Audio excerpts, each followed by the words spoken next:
నేను ఎక్కడైనా సరే ఈ ఊరికైనా సరే నేను ఈ ఊరికి వస్తానో రానో నాకు తెలియదు.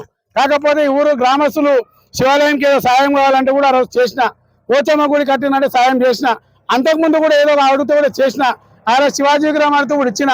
అంటే వాళ్ళు ఏదో నేను వస్తాను వెళ్ళలేదు అవన్నీ. ఇక్కడ ఈ గ్రామంలో కాదు, ఎక్కడ పోయినా చేసినా, ఎక్కడైనా సరే నాకు ఇంతనో అంతనో తోచింది, నాకు దేవుడు ఇచ్చిన 10 రూపాయలు నేను వాళ్ళకు కూడా సాయం చేసుకుంటూనే ఉన్నా. ఇవాళ ముఖ్యంగా నేను ఒకటే కోరుకుంటున్నా, గుండ్లకుంట గ్రామస్తులకు అందరికీ చేతులు ఎత్తి దండం పెట్టి నాకు ఓటేసి నన్ను మున్సిపల్ చైర్మన్ చేయండి. మీ గ్రామంలో తిరిగేటోళ్లకు కాళ్ళకు ముళ్ళంటకుండా మన్నంటకుండా తిరిగే చేసే పూచి నాదని చెప్తున్నా. నేను ఇలా ఎవడో వచ్చి మందిస్తాడు బిర్యానీ తాపి 2 రోజులు మాట్లాడి చేసి చెప్పినా అవన్నీ పనికిరావు. ఎందుకంటే ఇక్కడ గతంలో ఉన్న కౌన్సిలర్ రమేష్ మా పక్కనే ఉన్నాడు. పాపం ఆ రోజు రమేష్ ఉన్నాడు, రమేష్ అడిగితే ప్రజలు రమేష్ క్వశ్చన్లు అడిగిరు, నువ్వు చేపిస్తా అంటే చెప్పలే పండి. ఆయన ఒక కౌన్సిలర్ పాపం. ఆ రోజు గవర్నమెంట్కి వెళ్ళి పైన ఏమైనా ఇస్తే ఆయన చేయగలుగుతాడు, కానీ పైనకి వెళ్ళి చేయకుండా ఆయన ఏం చేస్తాడు?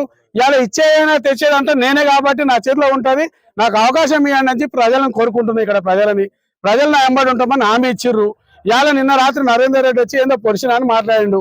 ఆ గొర్రెలైండేవో బర్రెలైండో నరేందర్ రెడ్డికి అడగాలి. గొర్రెల దొంగలు, బర్రెల దొంగలు, కందుల దొంగలు అంతా ఆయన వెంబడి పెట్టుకొని తిరిగి ఇవాళ నేను మాట్లాడాలనుకున్నా కానీ చాలా మాట్లాడింది వాళ్ళు.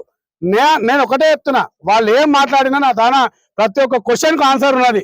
ఎందుకంటే కొన్ని విషయాలలో ఏదో చెప్పి చేయాలని అనుకున్నాం, కానీ ఇవాళ గ్రామస్తులు అందరూ నా వెంబడి ఉండి సహకరించి నాకు అభివృద్ధి పథంలో మీరు దూసుకెళ్ళండి, అభివృద్ధి విషయంలో నేను ఏదైనా సహకరిస్తా, నాకు కొట్లాటలతోన బేషాజాలతోన పనికి రావు.